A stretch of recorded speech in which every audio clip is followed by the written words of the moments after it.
souvent, l'autre, il est moche, il n'est pas habillé comme nous, il vient d'un autre milieu, pas de la même religion. Bref, l'autre, c'est celui qui vient frotter votre ego. C'est celui qui vient vous questionner. C'est celui par rapport auquel vous vous comparez, vous vous évaluez.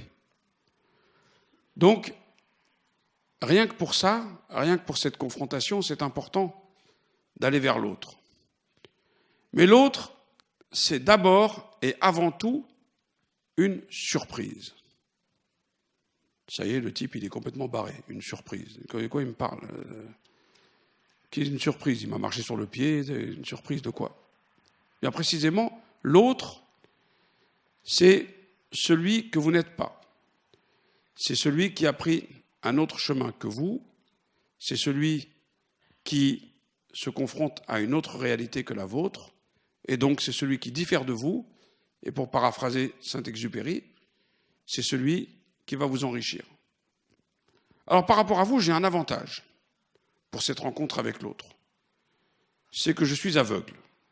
Le fait d'être aveugle fait que j'ai besoin des autres.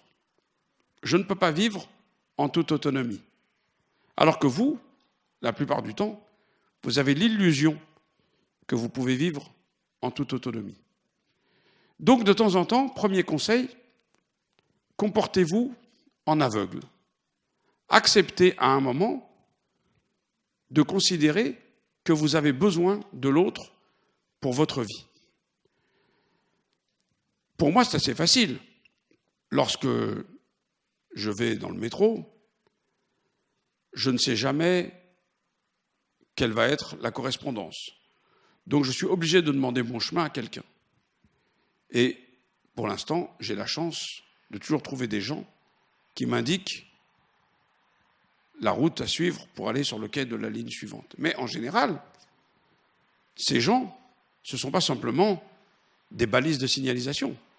Ce sont des parcours, ce sont des trajectoires, ce sont souvent des langues différentes de la mienne. Et c'est comme ça que, au fur et à mesure de 50 ans de voyant stop, qu'est-ce que c'est le voyant stop?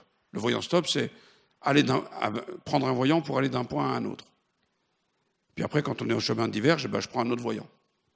Cette démarche-là, de tâtonnement, c'est la démarche qu'il faut que vous ayez tout au long de votre vie.